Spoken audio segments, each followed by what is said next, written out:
নিক্ষেপ কৰিব নোৱাৰে সংখ্যালঘুৰ অধিকাৰৰ পৰা আপুনি বঞ্চিত কৰিব নোৱাৰে এইখন অসমত আপোনাৰ যিমান অধিকাৰ আছে সংখ্যালঘু সমাজৰ এজন বীৰ হাজিৰা কৰি খোৱা আলি আহমেদৰ সমানে এই অধিকাৰ আছে এইখন অসম তাৰ পৈতৃক সম্পত্তি নহয় গতিকে মাননীয় মুখ্যমন্ত্ৰী ডাঙৰীয়াক ক'ব বিচাৰিছো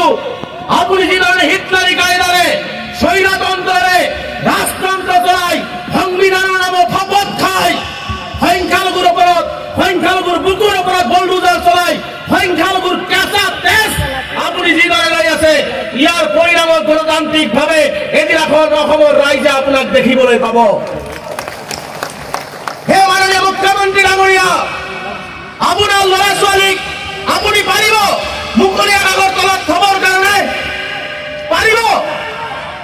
আপোনাৰ কেবিনেট মন্ত্ৰীসকলৰ ল'ৰা ছোৱালীক মুকলি আকাশৰ তলত থব পাৰিব যদি নোৱাৰে যিসকল মানুহক আপুনি মুকলি আকাশৰ তলত থৈছে যিসকল ল'ৰা ছোৱালীৰ চকুৰ পানী ওলাইছে যিসকলে শিক্ষাৰ পৰা বঞ্চিত হৈছে যিসকলে অন্যৰ পৰা বঞ্চিত হৈছে যিসকলে পানীৰ পৰা বঞ্চিত হৈছে তেওঁলোকৰ অভিভাৱক কিন্তু হিমন্ত বিশ্ব শৰ্মা চৰকাৰক লাগিব হিমন্ত বিশ্ব শৰ্মা চৰকাৰক লাগিব